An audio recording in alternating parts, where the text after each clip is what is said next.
Hey y'all, what's up? This is Chris from Blackstone Cherry, and you're watching the Helix Hour with Eric Broadbent. Hey, this is Vernon Reed from Living Color, and you're watching the Helix Hour. Hey guys, my name is Gemma Jura. I'm the guitar player for Evanescence, and you're watching the Helix Hour. Welcome to the Helix Hour, brought to you in part by Stewart Travel Guitars. See the incredible stowaway travel guitar at stewartguitars.com. Microphones for the Helix Hour are provided by Rode Microphones. Now, let's talk some Helix.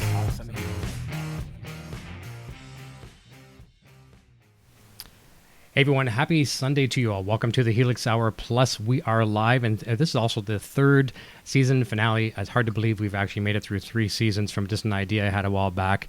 But we thought we would extend a great invitation to this fellow, Mr. Billy Sheehan, had come back on to wrap out the season. Billy, it's great to have you back. How are you, my friend? Doing great. Thanks very much. It's nice to have you back. I just want to give you a heartfelt thank you for all the support you've given here on the channel. I mean, you've been over on the EVH show once. This makes your second appearance over here on the Helix Hour. And fans love you as I do as well, too. And you're really good with the fans. You connect with them on levels that we don't see with a lot of, celebrities in the rock and roll world today. So hats off to you, and thank you kindly. My pleasure, because I'm not a celebrity, I'm a musician. and I know what it's like out there, so I'm glad to help my fellow players, of course. And everything I own and have came from somebody buying a ticket, a CD, a record, or a T-shirt. So, I do appreciate that very much. I remember how you said that this was really cool. I can never quote people properly because I won't say it well, but on the last time you were on the show, one of the last visits, you had said something along the lines of like, okay, I might have so many thousand likes on my pages, whatever, but I don't look at them as fans. You look at them as friends, And absolutely. Yeah, that's very cool. Yeah, and it's true. A lot of times, I don't know if I should say anything about it, but I hate those paid meet and greets. Yes. I hate that. It's just, I feel like, I feel dirty from doing it. Sometimes we just have to. It's in some kind of contract, whatever. We got to do it. So we'll make the best of it, of course. But I come out after show, pretty much every show, and do my free meet and greet hang with people. And I've got friends all over the world, that come out and see, just to say hello after the show. And it's a really great thing. It's one of the really great extra perks of playing is you just get to know people all over the world, and it helps your point of view on many, many things. Agreed. And sometimes, and I've been on both sides of those meet and greets. I've met people like yourself, backstages at shows, you're outside in the parking lot, and I've also paid for the meet and greets. And sometimes you do kind of feel like, okay, next. I remember as a young adult, I met David Copperfield, the magician, at a big event. It was a paid meet and greet, and it was almost like they could have had a mannequin there with a hand extended. You shake his hand and you walk on by. No offense to him, but just like you said as well too, the management or whatever, they present these opportunities, and it just wasn't. You didn't connect. But outside the club, even though you're sweaty and tired, or hopping in the motorhome or the bus or whatever it could be, you still take the time to do that. And it's very awesome. Well, I do appreciate it, and appreciate people come out to see me play and listen to what I do. That's very kind. Awesome. Before we jump into the show, I'm going to do 2 things. I want to mention a big happy birthday to one of our show sponsors. Jim Reed is one of our sponsors. He owns a company called Stewart Travel Guitar Company. It's his birthday today, so I want to wish a very happy birthday to Jim. And I want to say hi to a whole bunch of people that come to see Strictly You today over in the chat. I can say hi to 1 million people real fast, and there's actually a question right off the hop, too, so we'll jump into that. So we have Einar Freberg here as well. He says a couple questions for Billy. Does Billy ever second guess himself, or was second guessing yourself ever an equation? So you're out there trying to prove yourself on the scene. Did you ever think that you had the talent question your talent before you just went out there and did your thing, or no? Well, I never considered I had any talent, really. I'm just a good troubleshooter. I say it with all seriousness. Like, I've got these hands, and here's a bass, and it's similar to the bass the guy who I'm hearing has. So how do I get those notes out of this with these hands? And that's basically my thing. And I don't, I never really look at myself with, any kind of regard, if you will, because I'm just looking at the next hill I got to climb, so I, as far as second guess, I don't know. I just know there's about 1,000 more mountains to climb. 1,000 that I can see, Right. probably more than that. I just can't even see them yet. That's right. And that's what I'm. My goal is to just keep climbing them, just because it's an incredible thing to climb a mountain in that philosophical point, in a way. No, I get And it. I want to learn. I want to improve. We're down here in my little home studio thing. I'm down here. As soon as the cat wakes me up and she gets fed, I get down here and start working almost every single day for many hours. And it's extremely satisfying once I get over the hump, once I get my hands up to speed. It takes about 15 minutes, maybe half an hour, maybe 45 minutes or an hour. But then from there on, then there's a lot more exploring to do. But, it's an ongoing adventure, and I'm glad about that. Well, for those that don't know, you talked about your cat. Let's talk about Spooky. Tell us about Spooky, because she actually I think she warms you up. You're practicing, and she's right there on your lap. Tell us a little bit about Spooky. Well, she's right. You can't see her. She's off camera, but she's curled up. And when I start playing, it gets a little loud. She puts her arm over her ear. It's hilarious. She has to be on my lap almost all the time. She wants to be on you. She's just a ball of love. So sometimes I gotta practice like this while she's on my lap, and until she finally gets annoyed with the moving around and finds another place. But still worth it, though, isn't it? She's over 20 years old now. So oh, yeah. Well, that's great. getting up there. I imagine she's very happy to see you come back. You just got back from Summer Namm, which we'll talk about in a few minutes as well, too, but probably very happy to see you home. Well, you were almost home. You're in Nashville, but you probably weren't home. Did you kind of go to the event, come right back home, or did you stay at a hotel downtown? Or No, it's pretty cool. About 15 minutes from my house. It's an easy ride. It's like about $20 for Uber. So it's about $20 for parking. So I figured, well, I'll break even. I just Uber down there. It'll save me the trouble. And it was nice having it this close. And the Nashville scene is not quite as hectic and chaotic as the LA show. The LA show is quite a bit larger, though. It's almost sometimes up to over 300,000 people. But it was quite well attended and quite all the things on display. It was more of a guitar show than a full-on where they've got everything at the NAMM and show in California, PA systems and pro audio stuff and all this. It was more of a guitar show, but there was still a lot of other great things there. Yeah. And there's a great music community here. I've been enjoying it very much. I forget exactly when it was you were on last time, but you just moved to Nashville. Now, were you in Nashville for last Summer Namm, or is this your first Summer Namm being in Nashville now?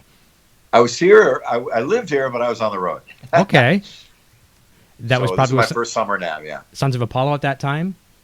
It was, exactly, yeah. Fantastic. We'll talk about some of that later on in the program as well, too. Some winery dogs as well, too, because you had an anniversary, which we'll talk about very, very soon. But to continue down the line here, some phenomenal friends. I'm going to start saying friends, not fans. Brad Miller, Einar Freberg. To continue on, Django Amadeus Ocano sent a super chat and says, does Mr. Sheehan share any of his presets and IRs? I would love to see what he was doing to get that tone. Yeah, well, in case anyone doesn't know, we spoke with a little test call before we actually did this call to make sure everything's working. And I'll be happy to give up any of my presets. It's just that a lot of them are in various stages of completion, and they're always. And I oftentimes I'll copy a preset to another spot and then do the tweaks on it there, and so it's not much different than the other one. Yeah. And one of the things I noticed today, because someone sent me, a dear friend of mine, John Willis, who's a Helix Grandmaster, he sent me a preset for me to try.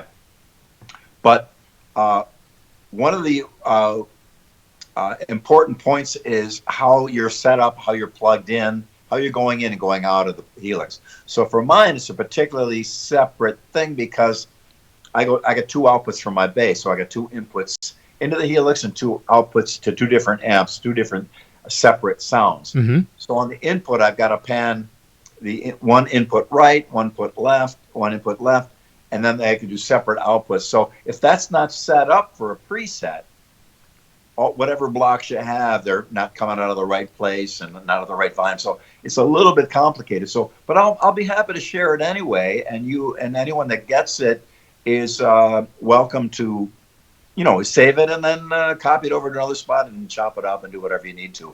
But the basis of the preset is the Pierce preamp, a clean channel and a distortion channel. That's what I used forever since the late 70s. Right. And you can turn And the way I had my Pierce configured is you turn the distortion channel on or off. The clean channel is always on. Okay. So that's basically that. So when you're tired of the distortion, you just want to clean,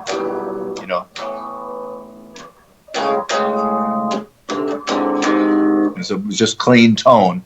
You can turn the distortion off. Then when you turn it back on again, you get all the all the crazy harmonics, all that nonsense. And then there's a separate output for the. I don't know if you can even hear this on the iPhone. It's a real super deep low end, right, which is the neck position pickup. Has its own separate chain of blocks, input and output. And so I'll be glad to share it. It's a pretty specialized thing. You can probably modify it. Whoever gets it can probably modify it to some degree. But it's not really a completed work yet. No problem. And at some point, I had John Willis over to my house the beginning of this week.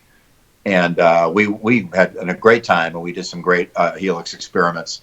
And we discovered a lot of things. And hopefully we'll make a couple more. But initially I was approached by Line 6 to offer my presets in a store, which is very kind of them, very nice.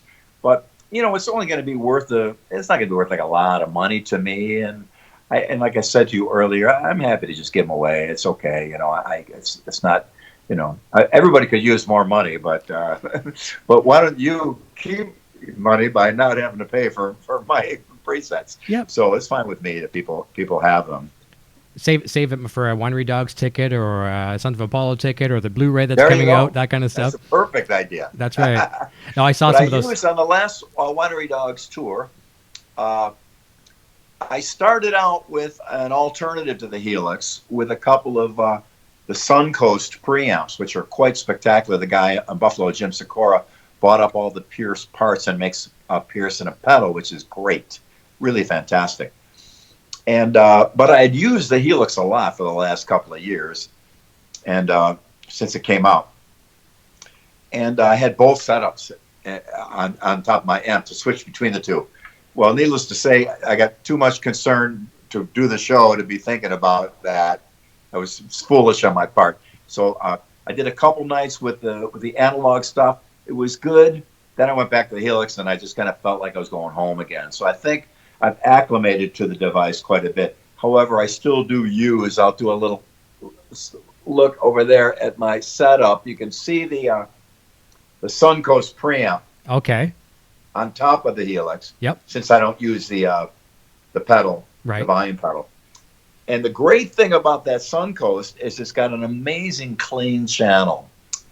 And I've heard that clean channel come out of the Helix, but I haven't been able to really capture it myself yet. It also has a compressor in it that is just great. We try to talk Jim Sikora into, could you just make the limiter in a box from the Pierce? Someday I'll bribe him with enough money or something. I'll get him to do it. But because I haven't really been good at being able to tweak out the compressors in the Helix. Okay. It's an ongoing concern of mine. So sometimes underneath it now you can't see it. I've got an Ashley compressor, which I normally used in my rack with all analog gear before, and it's a unmistakably great, awesome pro audio compressor. Now, I do know of software compressors that are mind-blowing. The Apollo, UAD Apollo stuff, right, it's got some amazing software compressors. But for some reason, the Helix compressors and me, I'm not really grooved in on them. Okay. And again, I haven't had the opportunity to sit down with a Helix in a big room, loud, and really go through everything like I want to. So life keeps getting in the way of doing that. Of course. That's something I really want to do because I'm confident that it's all in there, but it's a work in progress. And something for you, too. It's not like the average home player that's just going to play through studio monitors. You need to be trying this at earth-shattering volumes, for stage volumes, because that's going to make a big difference. It makes a huge difference, and John Willis pointed out to me that it's a thing called the Fletcher Munson curve. And it's a funny thing. Low, quiet in the studio now.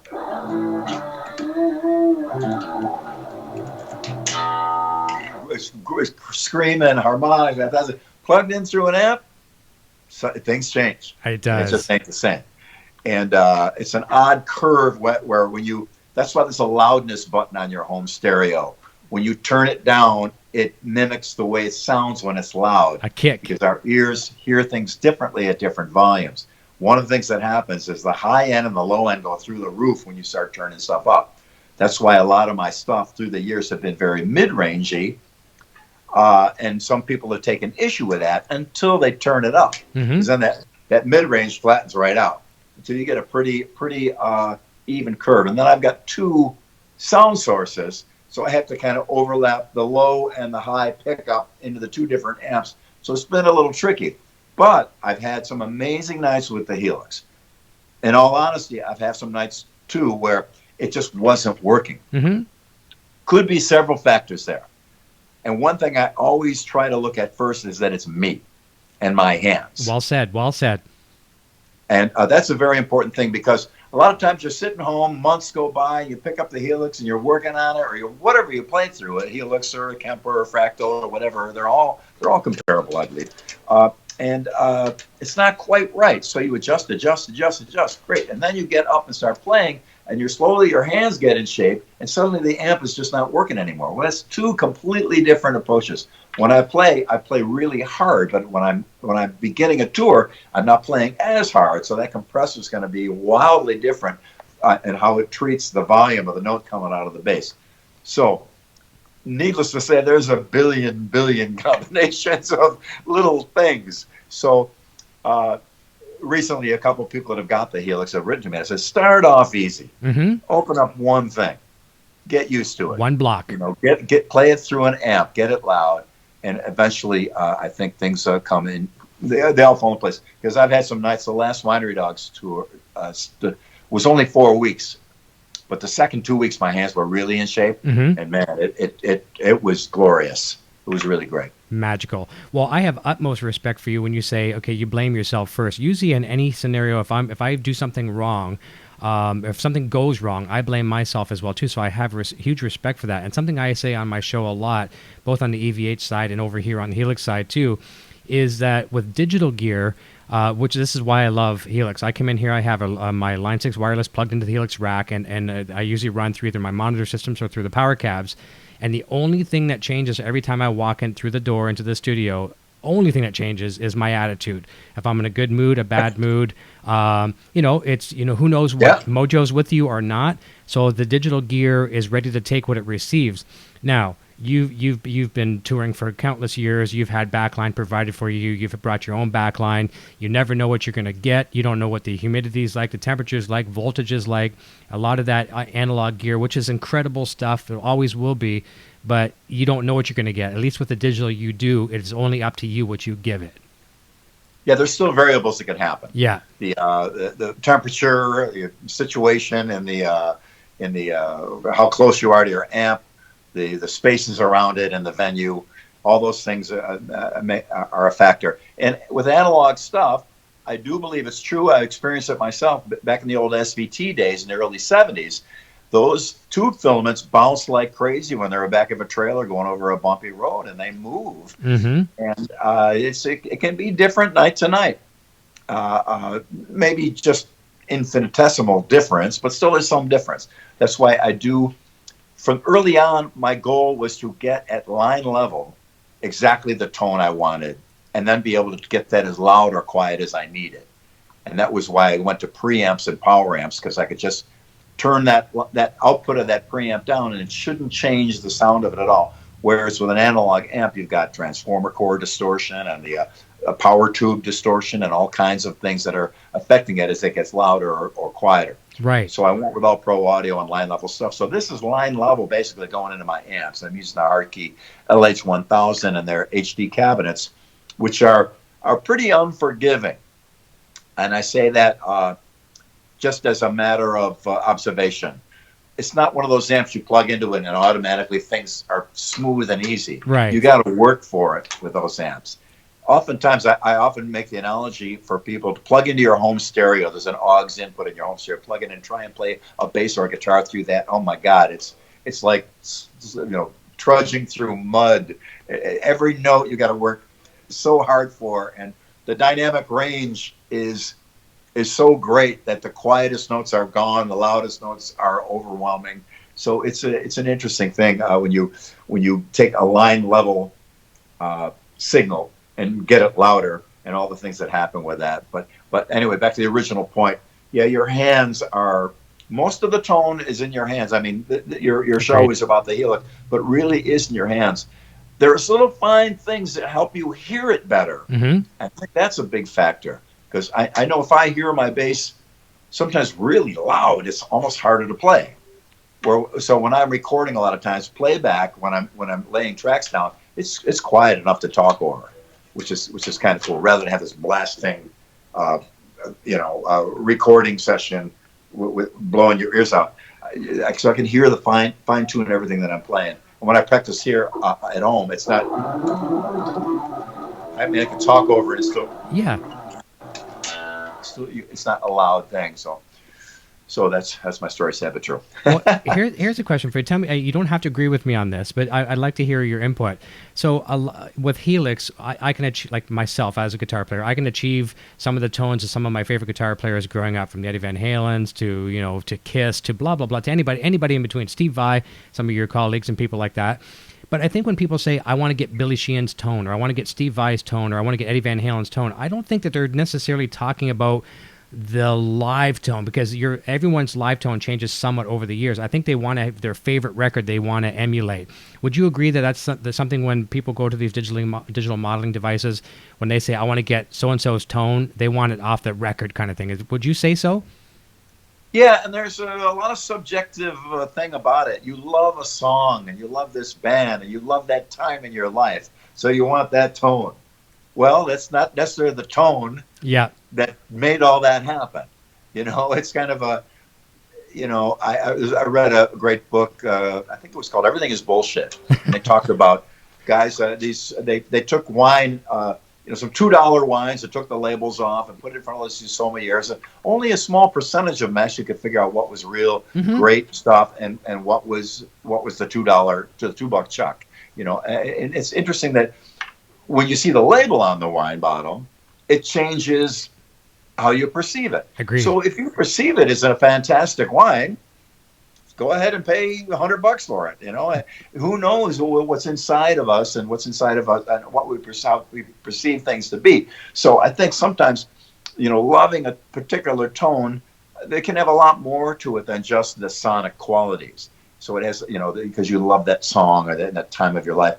But there's nothing wrong with chasing it down and being able to duplicate it, because I think you never will fully 100% duplicate it. And when you do that adventure, you find tones that become useful to you. As you play them, they morph and change and alter, and pretty soon you've got your own thing. Your hands, plus what you're playing through, becomes your signature sound. And it does pretty much with everybody. Just like the DNA, your fingerprint, and the iris and the eye, they're different on everybody. So you can hear some tones that are really close, but it'll never be an exact duplicate, I don't think. Of course. And because you're talking about the iris of the eye, I want to ask your opinion on this. I talked about this on a Helix Hour roundtable the other day. I had some of my friends in the Helix community, well-respected gentlemen around the globe, and we're talking about just our love of Helix 2.8 updates, new power cab, and things like that. And I brought up a term, listening with our eyes. We don't normally think we do that. So you talk about the $2 bottle of wine. We take our eyes away. That $2 and $100 bottle are now even plate. So one time I was creating a preset in Helix, and I had a stock cab, and I had I purchased Celestion and EVH, a G12 EVH speaker, because I like the EVH stuff. And one toggle would turn on the IR, one would turn on the cab, so it'd be on-off, right? A/B kind of thing. And so I'm watching HX Edit, and as I'm playing my chords, whatever, I'm doing some riffs, I'm looking at the screen, and I'm on the IR, and I'm thinking, oh man, this is a sweet spot. All right, then I go to the stock cab. No, I don't like it as much. I'm listening with my eyes now at this point. I look away, and I'm kind of riffing away, kind of getting in the zone. I must have stepped on it a couple times, don't know what the variables were. I look back, and I'm thinking, oh, here we go. Of course, I'm on the IR. I look back at HX Edit, and I was on the stock cab. And I was thrilled for several reasons. Number one, I was fooled by my eyes and ears. And number two, now when I tell people that they can bring Helix home from the store, they don't necessarily, I mean, I have no problem purchasing IRs. I don't, I don't say don't buy IRs. There's great ones out there, millions. But you can bring it home from the store and have everything rated within the unit itself. And I was fooled by that, and I was happy to discover that. Yeah, very good. It is I think the first person I heard it from was either David Lee Roth or Gene Simmons when they talk about people going to see a band, they hear with their eyes. Yeah. And it's true, what they see affects a lot of what they hear. And the way you see a guy playing, when you see a bass player just, doing his thing, okay, well, you see a guy out there, hitting it, it seems different, even though if you listen to in the recording truck, it sounds exactly the same. So it's a funny thing, and I think it's you can go down that wormhole and get lost forever, of course. Yep. But it's good to know that it exists, and keep in mind, if you're really have fallen into a hole and can't get out of it, step back, start again, go with what you know, do a setup in the Helix or whatever you're using that's real common sense or real simple. Start again, and try to get the least amount of subjectivity out of it as possible, and try to really observe what's happening there.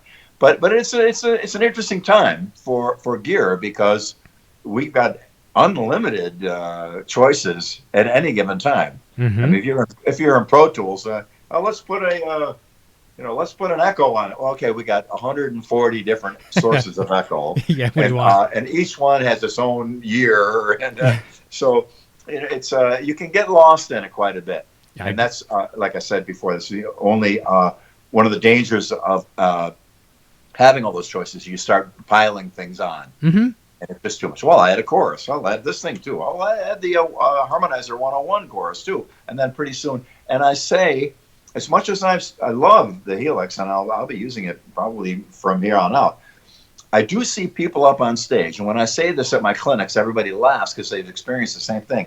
You see a guitarist, he's up on stage, and you look at him, and he's stepping on the pedal and hitting this and hitting that, reaching down, tweaking, looking at his guitar, hits another foot switch. Do you hear any difference? No. Yeah, I don't hear a difference. Now, that's not to say, sorry, don't get mad, but it's not to say that there isn't a difference. But all the way out in the audience, a lot of the things don't always translate sonically. Mm-hmm. And I just went to see bands in the Bridgestone Arena here. I went to see Korn, Ray Luzier playing drums. Mind blowing! What a drummer! My God, he was so good. And Alice in Chains played also, and everything sounded good. But from so far away, I couldn't really notice any tonal changes mm-hmm. as I saw guys doing things. I'm sure there were, but once you get 100 feet away or 200 feet away or even 20 feet away, those things aren't as obvious. So that's why generally for me, in the early days on the Eat 'Em and Smile tour, Steve I had his Bob Bradshaw rig, mm-hmm. which was a whole bunch of switches plugged into all kinds of stuff, all analog. And if you lost power, the programming went away and you had to start over again. You're done. Almost every day, they'd lose power. Oh, no. And Steve's crew guy at the time was Elwood, who I think works with Billy Gibbons now. A wonderful guy, Elwood. And I would see him where they're pulling his hair out. And me and my guy would be over on my side on stage with a little drink with an umbrella. And, how you guys doing over there? And I had one switch, which was the Pierce distortion on, distortion off. And that was all I had. And there wasn't a lot of changing. And so as much as I set up a couple things in my Helix, like rotary speaker, which I love, the Leslie effect. Mm-hmm. A couple of other little boosty things, octave up, octave down on the low, octave up on the high. I know a lot of times I go through show after show after show, and I don't get time to go back and hit the button and turn it on. So a lot of times it is just that simple. Mm-hmm. I got distortion, there's too overwhelming, too much distortion, please turn it off. Okay, now here's the clean tone. Okay, we'll go with that. So there's only really two variations I do. Now, if you want to do 1,000, God bless you, and I support you 100%. But I think there is also that factor that this could be a part of the hearing it with your eyes. Mm-hmm. You see the light on that pedal, and you think, oh, yeah, it makes perfect sense to me. That's right. And you don't realize that it's off. And you go, I'm glad that pedal. Oh wait, it's off. You know, and I better turn it on. So it's a funny thing. I said this the other day. Actually, I shouldn't just say the other day. I've said this a lot, and I need to also practice what I preach. But I'm trying to get people to get out of their comfort zone. And because some of us guitar players like, let's say, a Marshall JCM 800, or we like a 5150, or we like a Diesel, whatever our favorite amplifiers are, we tend to go towards those. And there's a world of other amplifiers out there that, in a lot of cases, many of us will never have the opportunity to plug into a real one. Helix has, some of the very, very best out there. I said, what I suggest to do, don't worry about adding all these, comfort effects after the fact. Just click on an amp and cab block. Click on the very first one, which would be a guitar player, Who What, I think it is, and just play a couple chords. And if you really want to go extreme, put a looper in front of it, play a little progression, and then hit play. And then just go through and change that amp and cab block to the next amp, to the next amp, to the next amp. If you want to be, old school, grab a piece of paper and say, "Ooh, that sounds nice," and write down the name of that amplifier. Because there's so many things in there that we will probably never, ever touch upon because we listen with our eyes, we prejudge what this amplifier is going to sound like. And why not hear everything that's in there? Maybe if you only like 5%, 10% of what's in there, there's amps that you would, and that applies to bass players too. Keyboard players and, cello players, everything like that. There's things that we might not gravitate towards because we're afraid. Yeah, doing the looper thing is probably a good idea. It removes you from the equation, though, because as you're playing, that your attack, that circle that happens, yeah, where your hands respond to what your ears hear. To me, that's a huge factor with me. In a way, sometimes I'm crippled by it because if I don't hear it right, I can't play it. True. It's a real. It becomes a problem if there's a situation live where I can't quite hear it right. I don't have a good night. That's kind of the nature of the beast. But you're right. And again, you get back to just set up an amp in a cabinet and go. Yep. And play. And do your thing, and eventually it'll come to you. And your hands adjust too. That's right. Like my hands. If I've been off the road for a while, I think, oh, they're in shape. I got it. This is going to be great. The first couple of shows, I can't wait. I get up the first show, and my God, I feel like my hands are two fists, and I'm just trying to get a single note. Please, Lord, help me. And it's you get fooled in that respect. And then they start to come around. It happens.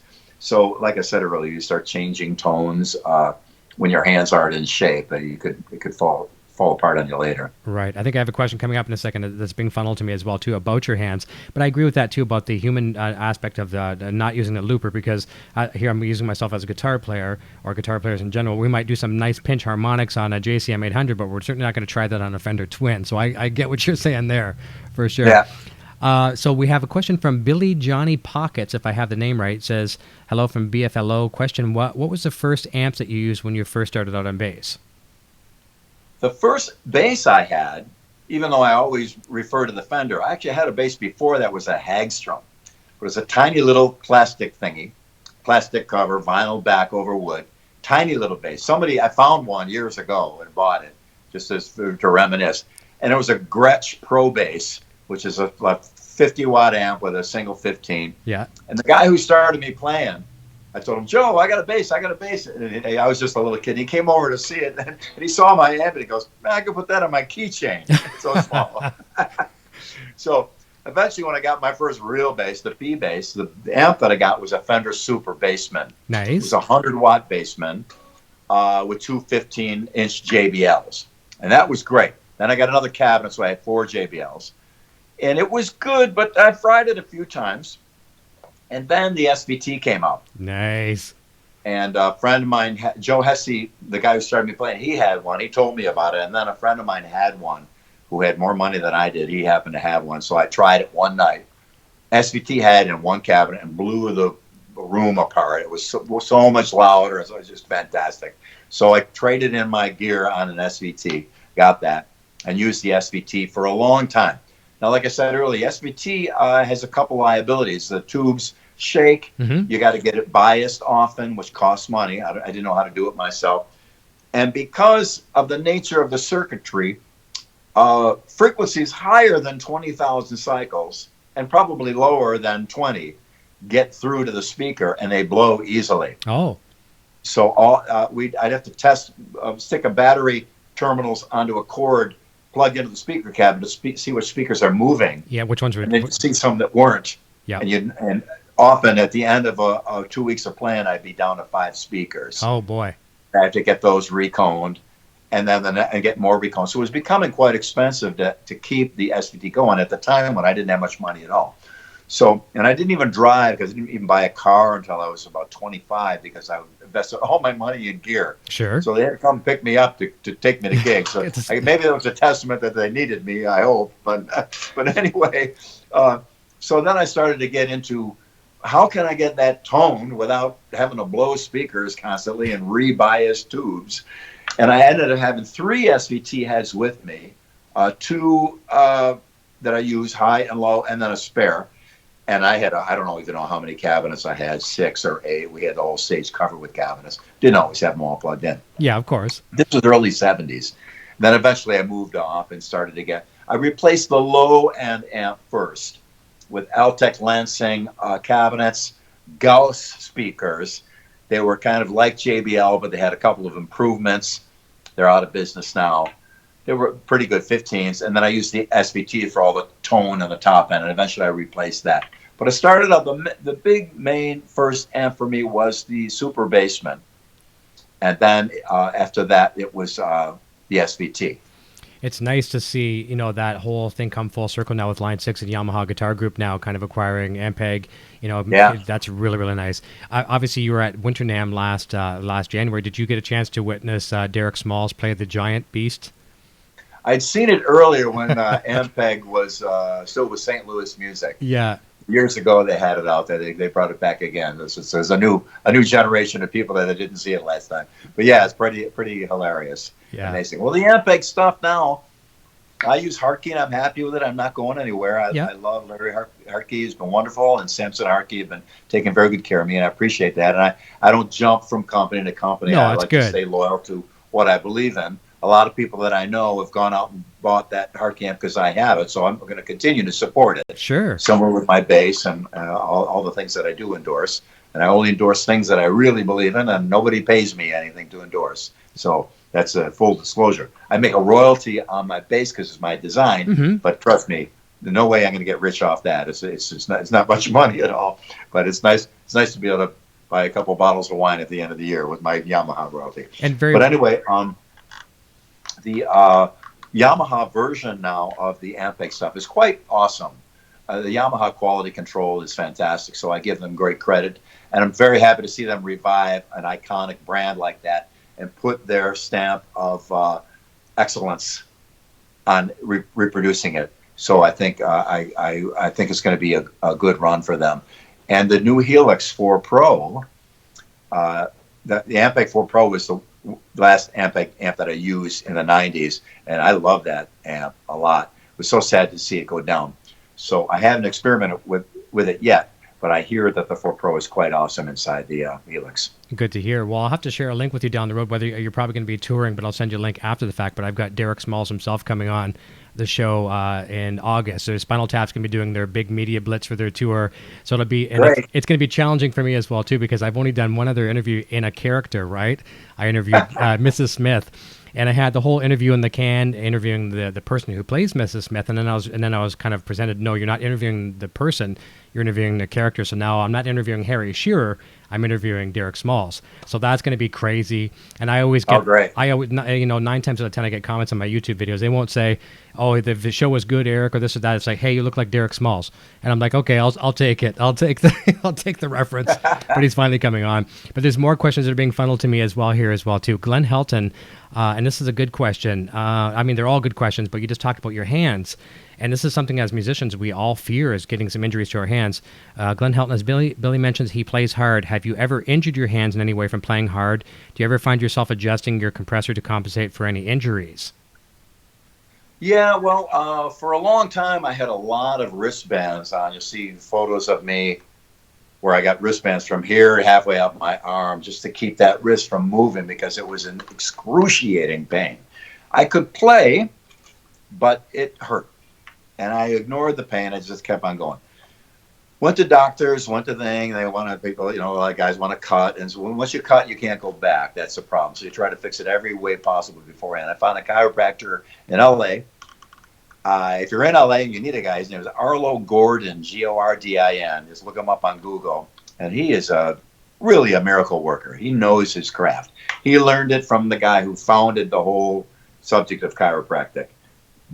And he would crack me and fix it all up and says, I can keep cracking you and put it back in place, but unless you get your blood sugar down, carbohydrates, it's just going to fall out again. Yeah. And apparently, from his point of view, when you have high blood sugar, your joints go out. So I went low, slow, or no carb. And as you get older, things usually get worse. I'm totally cured. It's gone. Good. Completely gone. So now I've had at least a dozen people come to me with drummers and bass players and guitarists. And one guy got in touch with me through DiMarzio because he heard about that. And he was about to sell a whole bunch of gear and travel out to California and track this chiropractor down and try to get fixed. And I said, well, before you do that, I go, what's your diet like? And he goes, well, I have rice cakes and pasta. And I go, well, just, try a low carb. Go look up online, what's a low carb diet, find out what you try it. He called me in a couple of days as if an angel of the Lord had appeared before me. He was freaked out. I can't believe it. I hadn't been able to pick up the guitar for weeks, and now he's playing again. So good. I'm not a doctor. Yeah. This ain't medical advice. But for me, going low carb fixed everything. But I'm very careful with my hands. That's why I used to skateboard a lot. I don't skateboard at all. I haven't since the 80s. Mm-hmm. I have one. I look at it when I walk past it, but I just don't want to fall. That's why I don't ski. No. Falling, landing on your wrists or anything like that would be a catastrophe. So I baby it as much as possible, and I'm very careful with it. I do own a couple chainsaws. I'm very careful with them. Oh, geez, yeah. So I make sure. And then I was cutting wood with a circular saw, and the setup I did prior to actually hitting the switch would drive some people nuts. I made sure, where's the cord, put the thing, clamp everything in place, got my guide board clamped down, make sure, stepped away, came back, looked at it all again, made sure double, and then when I finally was ready to hit the thing, it was, it took 11 seconds. And you're done. But I just wanted to be so careful with stuff like that. So with knives too, when I'm cooking, I've got some knife-proof gloves. Nice. In case of that. So I'm careful with that. But I try to be reasonably careful without being a maniac about it. But it is nice. I think you can fix a lot of stuff with diet and with proper stretching and things like that. And sometimes I'll take a hot water bottle with me on the road, and especially if it's wintertime, hold on to it, warm my hands up a little bit with that. Nice. Also bring it back up to speed. I don't think you're being overcautious whatsoever on the song thing, because I had a friend in the local music scene. He was a bass player, just happened to be a bass player, and was a kind of a construction guy on the side, but was very careful of his hands. But he had a freak accident where I think he was cutting tile floor or something, and something must have been end of the day. I don't know what the case was, because he wasn't a careless person whatsoever, but he reached in front of the blade and lost a couple fingers as a bass player. I think he lost 2. Wow. That I just, as a musician, you just feel for that person. And it was not stupidity. It was just, it happened. You don't get a second chance. No, it's very sad. Yeah, be as cautious as reasonable caution, of course, goes a long way. Yeah. But I avoid things that are more likely to cause damage than not. So I stay away. Like I said, I don't ski and I don't skateboard anymore. That's safe. You don't have to prove anything to anybody. That's right. And diet, I agree with you on the diet as well too, because diet here for my better half, Sandra, she was diagnosed with diabetes and diabetic neuropathy, and all these doctors want to push these medications on you, and I'm not a big fan of big pharma. I certainly don't mean any disrespect to anybody who works for the pharmaceutical industry, but I'm not a fan of it. And by her changing her diet, by doing a ton of research, she cured herself and is off of diabetes medication. So fantastic. Exactly. Yeah. I believe Drew Carey did also. Wow. With diet, he managed to completely manage it, and it's gone. Because if it's caused by eating the wrong thing, stop eating the wrong thing, and it's just basic understanding. But that's not necessarily science. No. Per se, there's no double-blind testing and peer-reviewed whatever. But the anecdotal evidence is sugar is not good for you. Too much white flour in pasta is not going to help you. Stick with good protein, good fat, and good vegetables. It's hard to go wrong with that. That's right. Well, look back in the the history books, the 1800s. You got, whether you're dying of gangrene, or your child has a toothache, or you have an eye injury, the doctor says take 2 shots of whiskey, call me in the morning, and that's what everybody had. You know what I mean? It was a little different back then. Not a bad prescription in general. That's right, exactly. I'm so far behind in the chat. I want to apologize to everybody, but I'm also notified that John Willis is in the chat, and he says, "Hi, Billy, and we are bringing back the Fletcher Munson curve." Right. Another question, Glenn Helton says, Billy, do you have any suggestions for finger stretches? So you talked about, you kind of alluded to that, some water bottle things and stuff like that. Do you ever do just kind of any? Yeah, I probably don't crack knuckles, I'm assuming. That's probably a bad thing.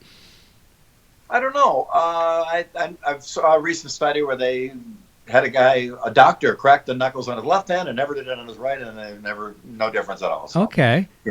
It's a funny time for science, because there's so much information out there. Sometimes it can look scientific, but real science really, as everybody knows, I'm not telling anything they don't know. Real science takes work, and you got to check this against that, and do it again, and try it again in another time, in another part of the world, in other different situations. So all that is the case. And a quick hello to John Willis.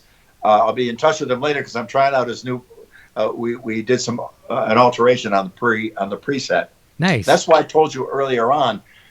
He has the inputs and outputs set up a little differently. Okay. So I have to go in and tweak that. I'll talk with him about that, and I want to give him a template where it is exactly my input and output. So if he builds anything on that, it'll be something I can just pop in and quickly check without making a lot of alterations. But that's another thing. But as far as stretching, I don't know. I just I try to. I think a lot of people do what I referred to, I think, in an old video a long time ago, as I refer to it as a flinch. In other words, you're practicing your instrument. There's even notes and thing, and it gets that you're having trouble with it. So you're like, well, my amp is but this pedal, and maybe my fingers weren't warmed up enough. And there's all these things you can jump to that aren't playing your instrument. To sit down and play it. And I think, and even bass players get all bent out of shape with a 5-string, but 6-string, no 4-string. I don't care. Whatever you play is totally cool. I prefer the 4. There's a lot of reasons why. There's a lot of logic behind it. But if you play 5 or 6, fantastic. But we shouldn't be like this about it. That's right. I hate to see fights break out in music communities over it. No, it should be 5. No, 4-string. You suck. I hate you, Nazi. And the next thing you know, it always degrades down when somebody calls another person a Nazi. And I hate to see that. Whatever it is you do, that's okay. But I do think sometimes people go to a different instrument because they're not putting the time in and working on it and making it happen.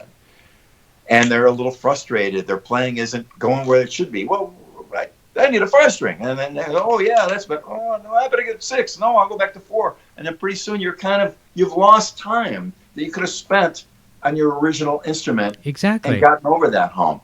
And I do think it all comes down to, I saw an interesting comparison between motivation or self-discipline. Motivation is a good thing, but it's not self-discipline. And sometimes the motivation can go away. Self-discipline, if you really got it, that's not going to go away because it's generated by yourself. And to really have the self-discipline is sit down and work that out and work it. It ain't working. It doesn't sound right. Let me get a different bass. No. No, stay there. Stay right there. That's right. Stick with it. Let's work. Let's get to work. Let's hit it harder. Let's give it a couple days. Let's give it a week. Eventually you hit the wall by doing the same thing time and time again. Okay, go to plan B. But I do believe that sometimes the finger stretching thing, like if people for a while got into the little Chinese circular balls that you roll in your hand and stretchers, and stretching the muscles that open your hand and the ones that close your hand. I know, but play exactly. I think, and I don't want to. If you have a routine where you're stretching your fingers and that's working for you, that's great, fantastic. Keep doing that. If that's what's working for you. Again, I hate to see people at each other's throats because they do things a little differently. Viva la difference. I mean, I like to see wow, there's a tone I'd never heard before. Yep. You'll see people, get online and assassinate me because they don't like my tone, and they'll get into my personal life about it. Well, I don't think we should all sound the same. If you don't like my tone, that's cool. Then find a great tone that you love and post about it. But I think, I will. I try to warm up my hands a little bit and get them moving. And I notice when I first start to play, it's a little rough. Sluggish. But using the bass to warm up your hands, I think grooves your hands into this bass machine. Yeah. And you really become part of it. And it becomes part of you. And my hands kind of automatically are in bass. If I'm just standing around, they're kind of in bass position. I remember one of the first times I shook Ed Van Halen's hand, and he didn't have a pick in his hand, but it was like he did. Okay. Because he had it in his hand so much, and he lived it. That was, I shook hands. I thought he had something in his hand. Yeah. It wasn't a pick. And that's the beauty of somebody who, like Ed, who just lives it and dives in the deep end and starts swimming. So, there's exercises you can do, and I do exercises as practice too. Like, for example, if I'm plucking, moving to the next string is the most difficult thing. Coming back, your hands automatically hit the next string underneath. So sometimes I'll go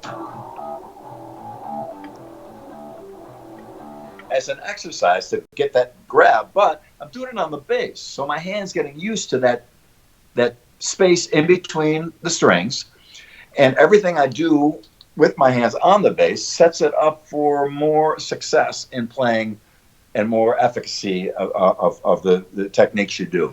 So, if you want to warm your hands up, that's cool. But I do believe hitting the bass harder and sticking with it longer is in my humble opinion, for me, that's a better warm up. A little bit of emotion to get things going. But for someone else, it may not be. Yeah, and that's exactly. the important thing. Go ahead. Well, I think totally what you said about just sticking to the instrument and playing it is the best warm-up period. Like myself, I've retired from performing out, but I play here at home a lot. And if I was to put a clock on the amount of time that I'm literally plugged in, as much as I love saying I play through Helix all the time, and I love it, I do.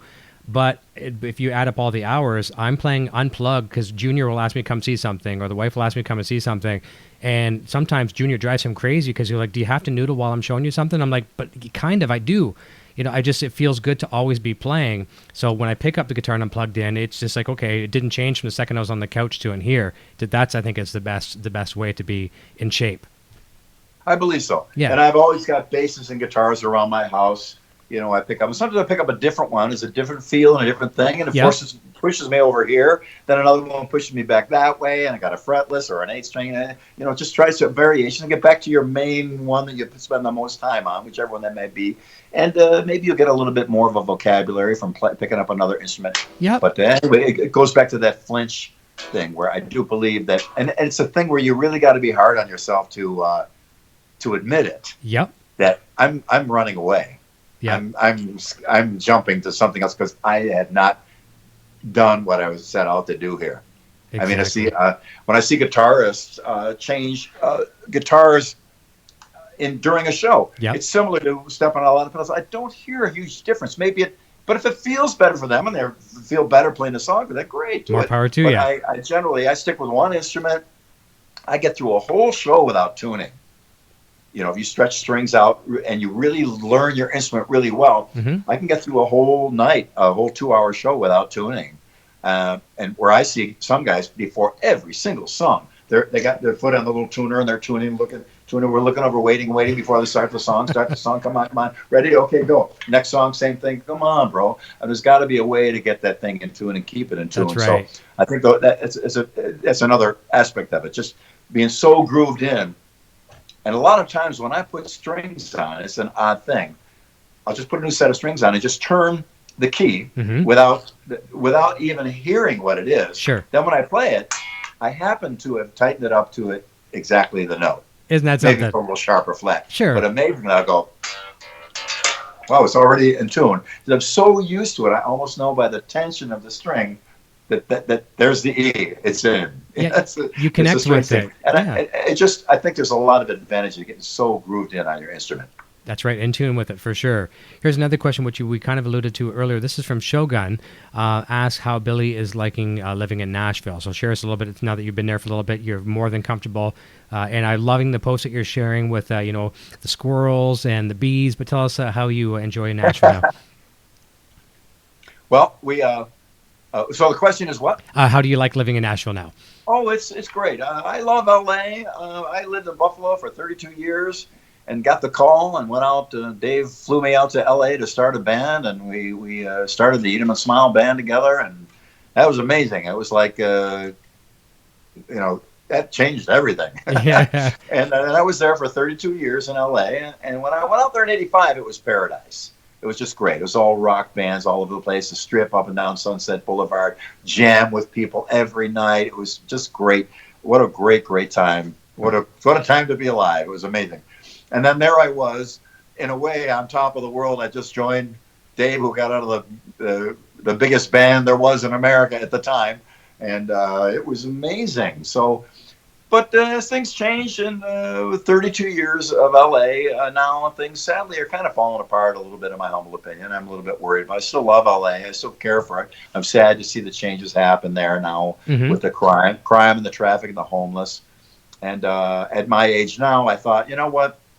Let me go to a place that's a little bit more peaceful and calm. And when I'm on tour, sometimes I have to leave my wife home alone. So I want her to be safe, and she's very safe here. So that's a very important thing. But we love Nashville. I'll never stop loving LA. And I love Southern California. What it did for me and to me is priceless. But it was time to move on. I'm very happy to be here, and I'm here to contribute to the community, not just take from it too. No, of course. So I do what I can for the local Nashvillians. Anything I can do to help them on, I'm always happy to.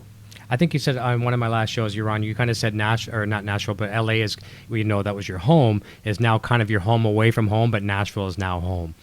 Yeah. When I go back to LA, I feel right at home. Of course. Kind of like going back to Buffalo, but Buffalo's been a long time since I've been back there. So nothing is there that I remembered when I was a kid. Yeah. Or very few things. So sure, that's changed a lot. But LA is still Paquito Mas, the best Mexican food anywhere. I'm longing for Paquito Mas. So when my wife and I go back there, the first thing we do is get in some rental car or a taxi or Uber and get right to Paquito Mas so we can hit that. And we hit it almost every day we're there. So well, that's great. I do miss that about LA and many other things and many great people that I love dearly there. That's awesome. Well, since you touched on something here, I promised some fans I would try and ask this as well too. And sometimes when I say I'm asking for the fans, I'm asking for myself too. Friends, let's go back. Let's stop saying that word fans. But anyways, so Lee Roth, who knows what's going to be happening with Van Halen? And my personal opinion, as much as I want to see something come new from Van Halen, I don't think we're going to see anything. And at the same time, I almost don't want anything new because Van Halen just can't win in the press these days, and the press will tear them apart. But regardless of that, kudos to Van Halen if they're going to put something out, and I hope they do. But Lee Roth, there was near reunions a few times with the Eat 'em and Smile. And I mean, I was watching Going Crazy just before the show, and I was showing Junior. I was like, watch Billy, right? And he's just, oh my God, I forgot about that, and all this other kind of cool stuff. Do you think there's a chance for a reunion with the boys? I honestly don't know. I know myself, Steve, Greg, and Brett, we'd be happy to do it. And the last communication that I heard about from Dave wasn't directly to me. It was that for the Namm show, he was in New York City at the time, and he I believe he expressed that he would have loved to come and join us to do it. So that was very encouraging. I love Dave. He's still my hero. I love all the guys in Van Halen. And, it's sad to see. I'd love to see. I'm glad Ed's son is in there because that's his son. But Michael's the bass player. Of course. I'd love to see the original lineup. There's no substitution for that. I'd love to see that. So who knows what could happen. I wish all those guys the best. And if Dave ever wants to do it, I think we're all ready to do so if he wants. But it's up to him. Right. It was his band and his thing. We could do it without him with another singer, but wouldn't be the same. It's got to be Dave. do you think there'd be some? Would you? And here again too. I mean, this is no disrespect to Dave because I love Dave. I'm Dave all the way through. I'm the Dave era guy. But as we get older, some of us and some of the singers wise, we would lose our vocals and range and things like that. Would you guys have to tune maybe a little bit better to accommodate Dave? Do you think? Would that be anything would have to be worked into the equation? Tune a little bit lower, or do you think he could still hit some of that stuff? I don't know. I think during the tour, initially we were doing some songs standard tuning and a couple lower tuning. Okay. But that turned into a nightmare. Even in rehearsals, with switching guitars and back and forth. I said, well, hold on a second. Let's do it all one tuning. Okay. I think we ended up doing the Van Halen tuning, which is a little bit, I think it's a half a step down. It wasn't always a specific amount, because sometimes they had landed, and there's no keyboard around to check it with. So he landed in the middle somewhere. So that was cool. We did that at Mr. Big, too, since 2009, we got back together. We dropped everything down a little bit. It's tough, vocalists, have a rough time. I got to say, when the Winery Dogs, Richie Kotzen, we're tuned to pitch, and we did like 4 or 5 nights in a row, and he annihilated. So he's amazing. You take care of yourself. It can be done, but, Seems like you mentioned Winery Dogs. Congratulations, less than a week ago, 6-year anniversary. Yeah, pretty great. I'm lucky to play with a lot of great bands, but I have a special love for the Winery Dogs. I grew up in a 3-piece band. It's kind of like home to me in some ways. Playing with Mike Portnoy is always a joy. Richie is like a brother to me. He's just great, wonderful guy too, and what a supreme talent. I often said, when the band first started, well, the band makes it or not, or whatever we do, my goal is to make sure the world knows that Richie Kotzen is a superstar. And I think people are starting to get hip to that. And I believe they agree with me in a lot of respects, so I'm glad about that. But Sons of Apollo, another great band. I'm just finishing up the bass on the. I just finished the bass on the last song. It was a really, really. When I see Ron Bumblefoot, I don't know if I want to throw a punch at him, because man, he did some stuff that is so tough to do. I ended up having to get a capo and capo the bass at the B string. So I would have open notes and play this riff that was impossible, and we got it eventually. But man, that was tough. But can you show us a little tiny bit of it? What's that? Can you show us a little tiny bit of it? I can't even remember how I did. Okay, no problem. It's okay. Something like and it kept switching too. So the timing of it was a little. It was a. What's that? I don't remember how it was. Sorry. That's okay. No, it's all good. I don't put you on the spot. But it was this really wild open string. I was like, oh man! When I first heard it, I thought, I hope they don't want me to double that. And sure enough, oh man! So and where there's a will, there's a way. Not to be self-aggrandizing, but I've been up against some impossible tasks, but eventually, keep hitting it. Don't run away. Don't flinch. And in the end, I got it. And took a couple punches to get it right. Of course. Now, when it's time to do it live, you drill it and drill it and drill it and drill it, and eventually you get it. There's a couple things in the first Sons of Apollo record on the main giant instrumental piece that were Mike. I would get right up to the drum riser with Mike, and we'd watch each other just to get through the timing twist turn that it would do every other time. A change comes up and it keeps coming up, but it comes up and the next time it's different, and the next time it's different again. Then it goes back to the first way, and then it does the second way. But now the third time it comes up, I just try to remember all those little details. But we look at each other, and at the end of it, we do a little fist bump that we got through it again, because it was tough. But it's cool to have parts like that really challenge you. They really make it tough to do. That's just got to relax and boogie through the night and play your straight 1, 4, 5 chords and everything. That's cool, and that's a lot of fun. But man, when you get those once in a while, you get a little zinger in there. You really have to be on your toes to pull it off. Surrounding yourself with good people always prevails, and a feather in Ron's cap as well too. It's so cool to see him step into the shoes in Asia. I mean, doing extreme justice. Isn't that something? So awesome. We all grew up on that. You grew up on Asia. I grew up on Asia. He's doing justice. He is great. He is a supreme talent. Another one. He's a superstar. Yeah. Great. And he sings. He plays. Amazing. And it's cool to see the contagiousness of Helix. So 3 of you in the band, right? Both you, Ron, and Derek. I shouldn't say both. All 3 of you and Sons of Apollo are using Helix now. Is that still correct? Derek dropped off the list. Did he? With all due respects to Derek, and I love his playing, and he knows a lot about his gear.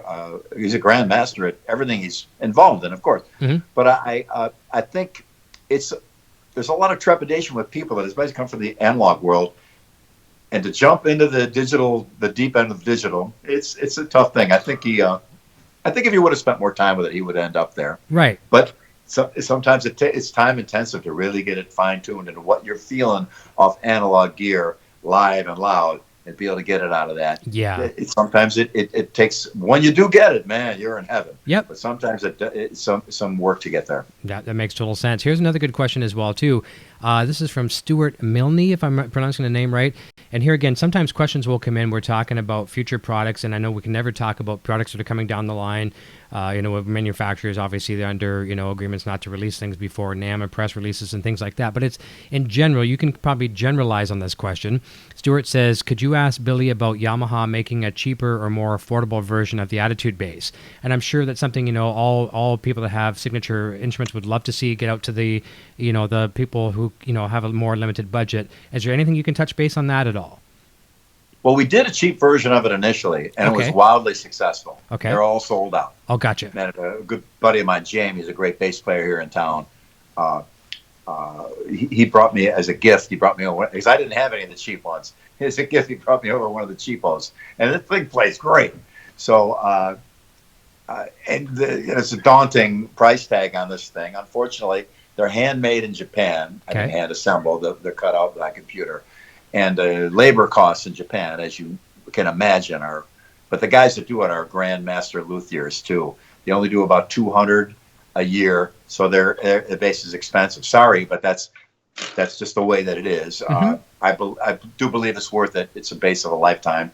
But I would like to see Yamaha do a cheapo version of it, but still good quality. Like I said, the cheap ones that I've tried, they had a couple really wild configurations. They had one with a big giant pickup here and a 5-way switch. I don't even have one, but I always wanted one because it was so cool looking. But the one that my buddy Jamie gave me, the thing plays great and it sounds fantastic. So I am pressuring them all the time. Yamaha's a giant company. They are. To get them to do anything at all takes just months. That's why sometimes they're way behind the curve. I think they were smart to buy Line 6 and get Ampeg and kind of leave them autonomous so they can do their thing. Nice. Where if everything in the Helix had to go through the Yamaha system, it was still probably wouldn't be here, unfortunately, because there's so much to that procedure of getting a product to market through Yamaha because they're just monstrously huge. Major corporation. So I'm doing what I can to get a cheap Attitude out there. I would really like to see it, and so every meeting I have, there's a couple of things I keep hitting them over the head with. There's a version of the Attitude, the Sun and Sunburst, that's very much like my old P bass.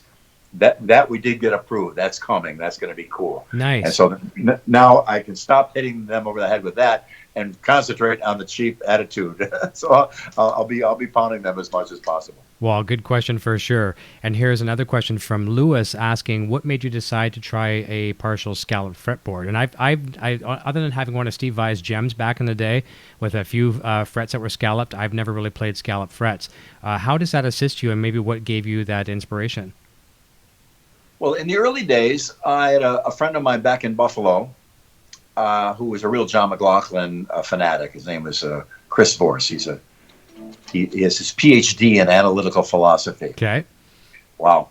And pretty wild. And he had a Les Paul, the ebony board that was scalloped all the way, and there was only a little bridge of wood to hold the fret on. Sure. Brilliant, genius job. Actually, I think Mark Miller, I might be mistaken about that.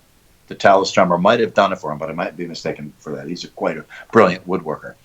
And so I knew about it for a long time. But then when we did the Talus Yngwie tour, summer of 1985, I saw Yngwie's scallop strat, and I just thought, I had my Dremel Moto tool with me because I always carried my tools with me. Mm-hmm. Because a lot of times we go to a hotel and rock bands had a horrible reputation of breaking stuff. So I would end up going to a hotel and fix things. Fix what they broke. So the maid would come in and she'd go, hey, that light wasn't working before. What's going on? So just to try to make up for all the damage done, I would fix things in the hotel. So I had my Dremel Moto tool and I laid the bass out without the strings and I went across. I didn't need to go here because you can't push that string down to the wood no matter what. And here you can't really either. But I just wanted to try it out, and it helps a little bit if you're going to do like a real high bend to get that high G note. Okay. So it helps you a little bit to get underneath it and kind of push from under it. Because when I bend, I usually have at least 3 fingers doing the job to bend a bass string. On guitar, it's easier. Sure. They use the thin little string, so it's a lot easier to do that. But it's not really a necessity. Okay. I did it for years without that. But when Yamaha did this, basically grandfathered in all the changes I did on my P bass to here. And a lot of people focus right in, what about the scallop frets? What about the scallop frets? So they're there. Anybody can do it. It's easy. Also, the last 5 frets on these basses is smaller fret wire. Oh, a little nice. More accurate intonation up high. And because there's less of a surface for that string to land on, it's a little tighter. So it's more likely to land in the middle and be a little bit, intonation a little bit better. So it's not necessarily a huge essential thing. It helps me also when I'm playing, I can kind of feel it, so I kind of know where I am. Sure. If I'm not looking. And helps to get some of those high bends.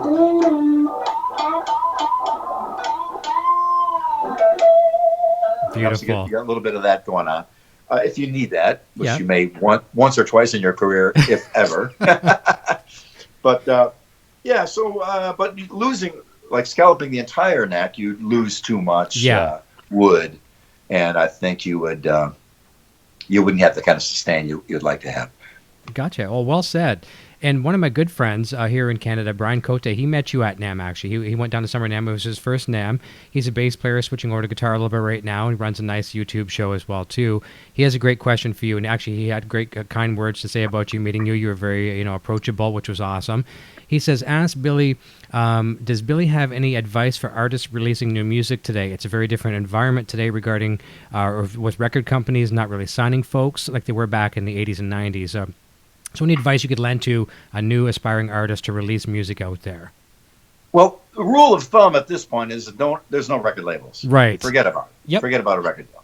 I mean, the good news is now you control everything. Mm-hmm. And when you do get music out, you own it.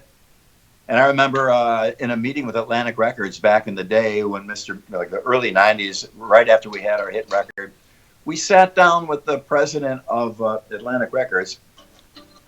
His name is Doug Morris. Okay. He was talking business about us, and he seemed to be really happy. He goes, I ship 1 million records to Europe, and I build back 7 million. And I thought, we looked at each other like, what?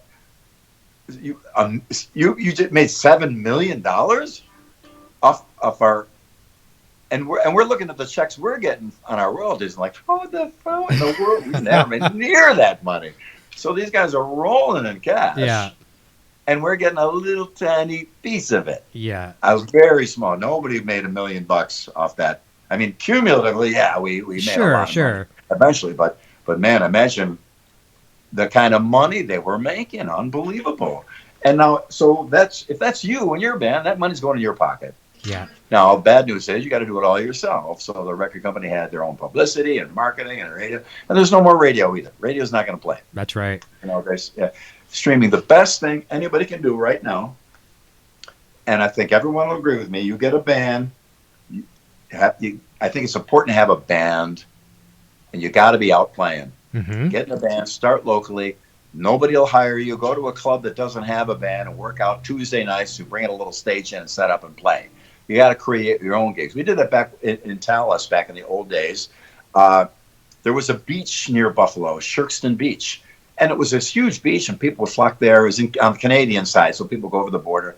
And so we thought one day, well, there's got this area up here. Why don't we just put a stage in, have somebody build a stage, and then we'll charge people another $1 to come down to this section of the beach.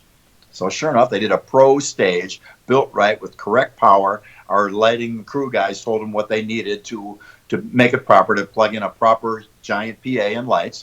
And they did it. And we played the first show there. And we walked out of there with, at the time, was a fortune. We made all kinds of, this is great. It worked. And then they started bringing in national acts to play on the other weekend. So it turned into a venue where there was none before. So it's possible. Even a little coffee shop, do an acoustic thing with an acoustic guitar. You find a shop that'll do like an open mic night, and you be the instigator of it. Start it, get going. or even host other bands. You do your band as a setup and then bring other people up to play with you. There's a million ways to skin a cat. Yep. You got to get out there and you got to play live. I produced a young lady who goes by the name of Madam Mayhem. Great pipes, just a great singer and great stage presence. I used Ray Lugiere from Korn on drums. It was, of course, amazing. Bumblefoot did a couple solos. I played bass on it. Corey Lowry, great writer and bass player. He wrote a couple of the best songs on the record. I forgot the guitar players. Russ Parrish. Okay, from Steel Panther. He played great, amazing solos on it too. And she put the record out, did it herself. You know, she got a little deal for it, but not much. And she got in a van with her band, and she toured and toured and toured and toured. Now she's out there. She's opening up for major bands. It's possible. It is. It can happen. Don't wait for someone to do it. Just create it yourself. And I'll share a tip with you as well, too, a band you should check out. One of my good friends in the Line 6 Helix community, we were actually beta testers for one of their products, Steve Sterlacci. I love him to death. He plays with his wife's band, Jessica Lynn. And as far as I know to this point, they're unsigned, no label representation whatsoever. They're touring the world multiple times. When I say touring the world, all independent. Yep. And because everyone in the band, you know, wears multiple hats, they don't have to hire, you know, this and that and marketing and this, and they can all do it themselves. She's had several, like, nationally syndicated, like, Christmas programs, like Christmas specials and stuff like that, and unsigned. So just use that as an example. Don't think that, you know, you have to have that label. If you can do it and you're self-sufficient and your team can wear multiple hats, you can do it and make a living off of it. Buffalo, Annie DeFranco. Yep. She was, I believe, if I get my information right, she did it without anybody. She created her own brand and her own label and her own thing and went out there, and she was hugely successful. So that's the good news. It's all in your hands now. And even if you're some little town, a local thing, and there's no place to play, if you can find a big enough rehearsal hall and invite your friends in Saturday night, and then have it every Saturday night, have a little thing, BYOB, bring your own booze and come and play. And do your set for them, and then find out what songs you want us to learn for next week. Okay, we'll do it. You know, there's all kinds of ways to skin a cat. I always, not to demean it, but it's just like selling hamburgers. Sure. You need a great hamburger. You need to let people know when they come to buy your burger. You got to service them and take care of them, and pretty soon. And that's how McDonald's started. Exactly. In one little spot, and next thing you know, they're all over they're polluting the whole planet. So that's true. But I think it's within everyone's capability of making it happen. You know, it ain't easy. If it was easy, everyone would do it. But get a band, get a solid band, get it together, get that core of your band loyal to each other. Get in a van and get out there and start hitting it. And it will happen or it won't. Yep. But at least you'll know one way or the other. That's right. At the same time, the worst that can happen is you're playing your music and a couple of new people are going to hear it at the bare minimum. Maybe a lot of people, but you're having fun. You're using the gift that God gave you, and nothing better than that. Yeah, and it can lead to a lot of things too. A lot of guys get out. A lot of guys that are the top producers or front of house mixers, they were in a band and it didn't quite work for them, so they started running the front of house, and now they're making seven figures running front of house for huge bands that tour all over the world. There's all kinds of opportunity out there. I think more than ever, actually. Exactly. And that's how kind of where I gravitated to when I retired in 2012. I mean, I'm still relatively young. I'll be 51 this year, but I retired from the scene just because it was becoming more, with this particular act I was working with for 12 years, it became more work than fun.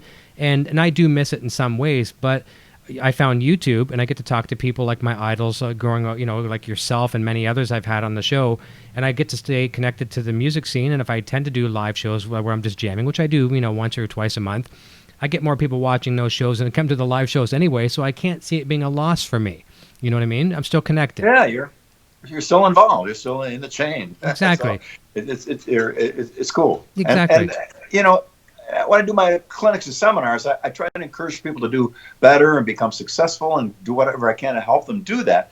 But sometimes success can mean many things. I mean, you may end up owning a music store somewhere, and all the kids in that town are musicians because of you. And there's a lot of opportunity. I agree with you. I've got a request if you could do this. We have someone named Zoe that just graduated university last week and would like to see if we could get a congratulations for Zoe. Absolutely. I did online, and I'll congratulate her on this show, too. Good work, Zoe. Way to go. I'll see you next time I'm to the UK. A fantastic way to go. And we can never, ever underestimate the importance of education, because I'm sure, as you would say, too, look at, here's a perfect example. Look at John Levin, the guitarist in Dokken. You look at him as a guitar player. He's also a well-fledged lawyer, maybe the band's lawyer. I have no idea, but education is paramount, so you got something to fall back on. Yeah, I went a route where I had nothing really to fall back on other than my wits. I quit high school in my senior year because I don't get along well with school, but I do a lot of self-educating. I'm a voracious reader, a lot of scientific and nonfiction that I am involved in. So education in any form is of supreme importance. And again, I happen to be a self-disciplined, self-motivating kind of a person. So I took it upon myself to learn everything I could about the subject I was interested in. But I didn't end up doing a formal education. But I still do believe it depends on the person what fits best for you. Mm-hmm. Perfect. Well, that's good as All well right. too. And I also as well too. I quit high school. I think when I was grade 10, thinking I was going to move to Toronto from small town Ontario, Canada, going to Toronto to make it big. I remember making that phone call back to Mom, can I come back home? And I eventually got grade 12 GED, whatever it was later. But here is one other question, and we're going to wrap up in a moment. Russell Ward says, I'm curious how Billy evolved his unique sound. He may have not invented tapping per se, but playing chords on the bass. I'm not aware of anyone else who does all those things so fluidly. So where did that come from? Was there some guitar player inspiration? You really have taken it to levels. I mean, I'm a big fan of Stuart Hamm as well too. I love Stu Hamm. There's a real short list of bass players that really move me. And I'll just say this for a quick second. You are on that top of that list, and it's not just because you're on the show today, but you're on the top of that list. Stu Hamm is a big favorite of mine. And even though Michael Anthony is not in the same wheelhouse as players of you two fellows, I mean, you certainly could not have Van Halen without what he did. But where did your sound and technique come from? That's basically started with Russell Ward's question. Well, I saw Billy Gibbons in 1974 go.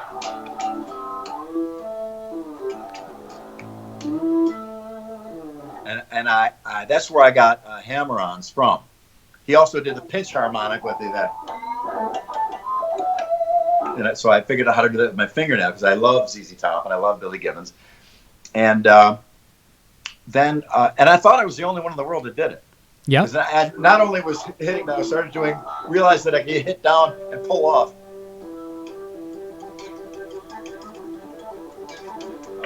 And build from there and create and build and work from that foundation. And I thought I was the only one that did it to that extent. It was a little different than Billy Gibbons. Then, of course, 1978 came along, and the Van Halen train hit me like a ton of bricks. And Ed, of course, on his own, really developed it further than I had it at that time. Absolutely, no question about it. But here's a funny thing, and all due respect, I know the story where Ed went into Tower Records because the Van Halen was called Genesis. Right. And he went and he found a record by Genesis. Because, wait, there's already a Genesis. So now, on a Genesis record, or in the early days, is a song called either Return of the Giant Hogweed or Attack of the Giant Hogweed. Okay. And I don't know if Ed took that record home or not, but I suspect he did because the song opens.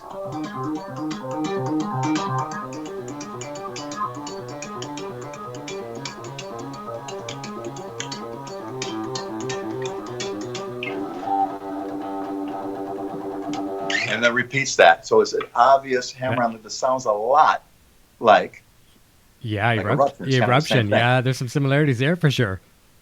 Interesting. Yeah. Now, Ed rules, and if he copped that off the record, he still rules, and probably rules even more. There's no slide on him at all. But it's kind of interesting to see how things. And I remember reading. There's a couple local guys that were doing some tapping. Oh yeah.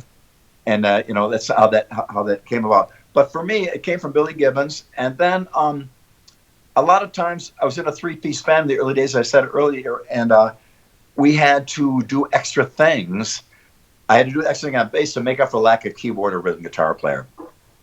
And so I always, like, instead of just playing like a low E for the enemy song, when I hit an octave, when I hit a whole, when I hit, make it bigger with chordal things and make up for the lack of personnel there. So by necessity, things started happening along those lines. And then when you just free form, if you're tapping and hitting the neck, you know, and eventually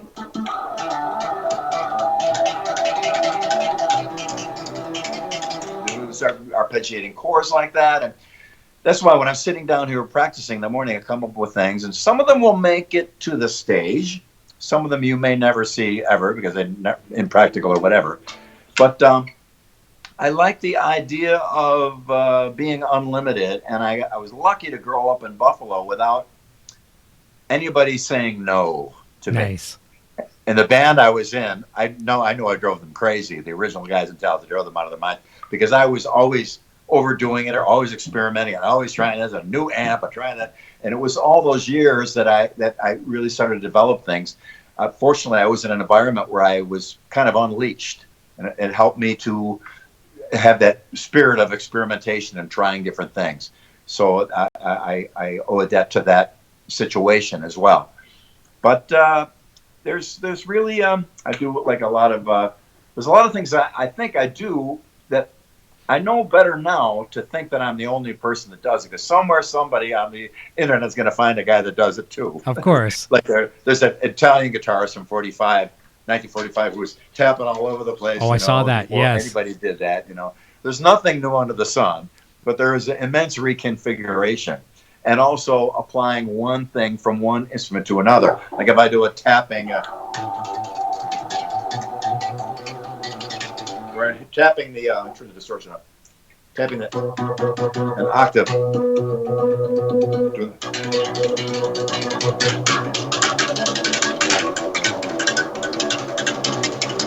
It comes from seeing piano players playing an octave by spreading their fingers apart. Sure. So do the same thing. It looks Star Trek-y, I know, but it's kind of a nice way to add a little, you know, you're just playing on a regular.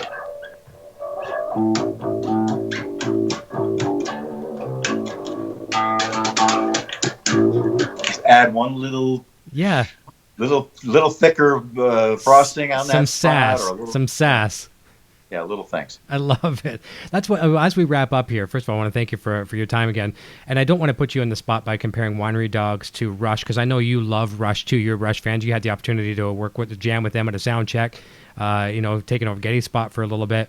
But at the same time, I will compare you to Rush, because, okay, we got Mike Portnoy, who could certainly be, you know, if he was to fill in for, you know, I don't want to say he could be the next Neil Peart, but I mean, he could certainly fill in and do justice. I mean, your talent, your talent on bass is insane. Richie's talent on guitar is insane, and vocals.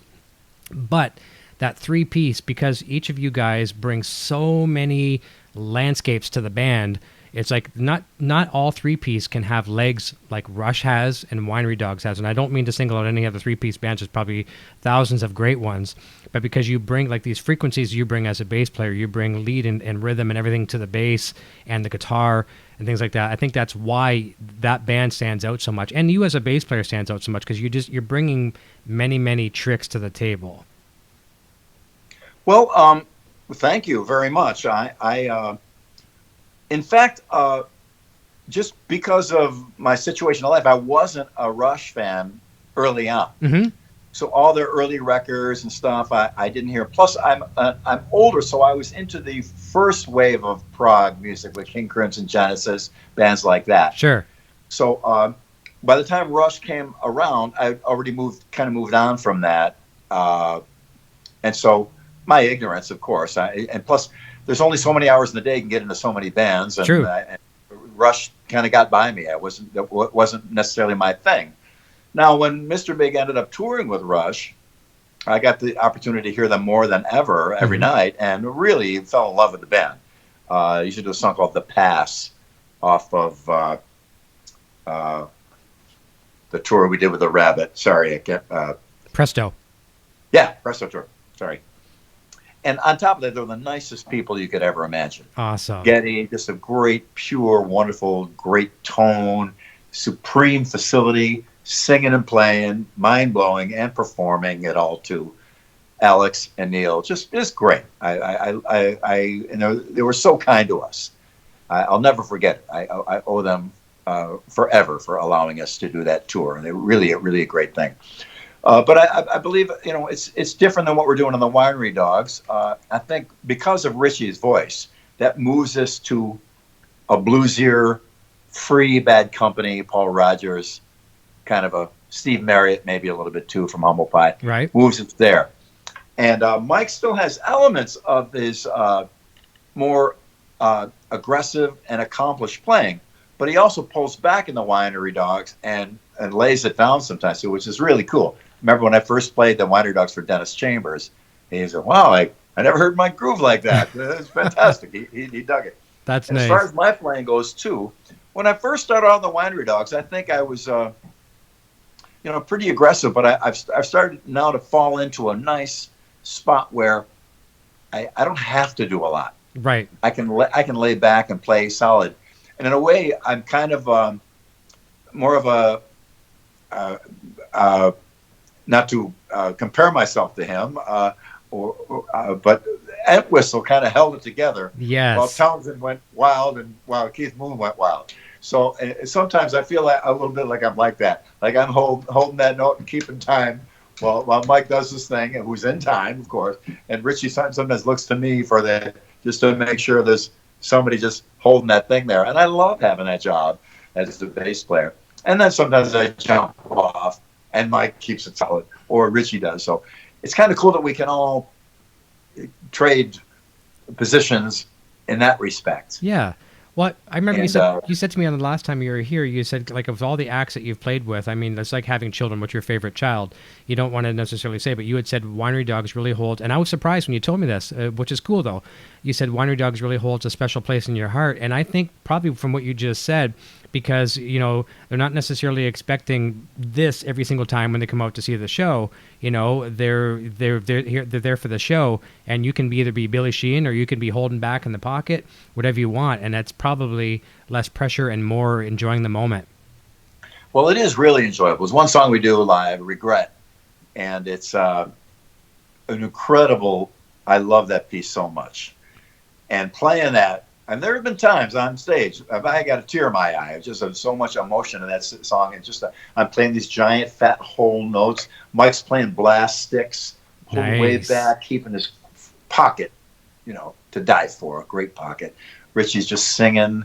Sometimes he does the first half on piano, and it's a really touching song. So it ain't always about exactly by a long shot.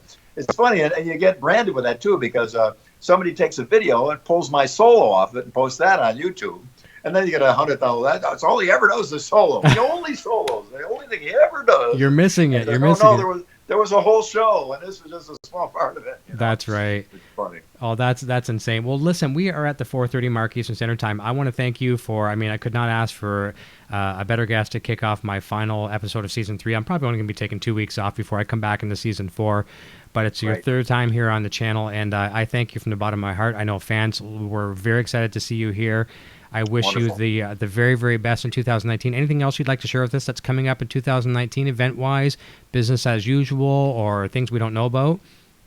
I'm going to do a zillion clinics in South America in September, and then in October to the EU and UK for clinics. And I'm finally off in November, and I'm hoping to, at some point, start to do some writing with the Winery Dogs. Good. We're finished with the new Sons of Apollo, which is going to be a riotous record. I'm really looking forward to that. And we'll be doing some touring next year on that, of course. And I just, we spoke earlier about sharing a preset, so I'm going to try to pick one out here to post. And again, I give the caveat that it's set up in a particular way to accommodate the dual output.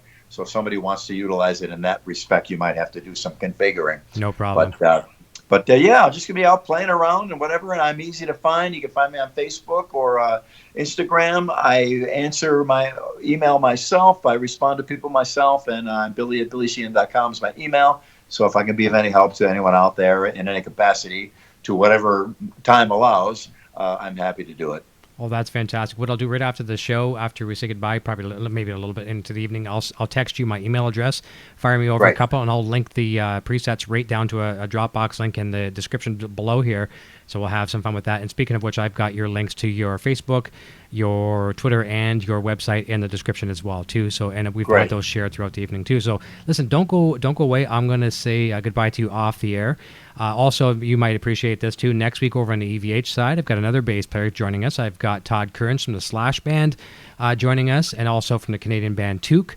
He's going to be joining us talking all things rock as well too. So that'll be next Friday night at 9 p.m. Eastern. So Billy, thank you so very much. Don't go away. We'll say goodbye to everybody off. We'll say goodbye to you off the air. And everyone, thanks so much for joining us. Have a fantastic and safe Sunday evening.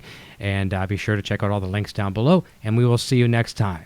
Cheers. Hey, you're still here? Eric Jr. here, reminding you to check out our full lineup of quality merch. Available right now in the Broadstash Boutique.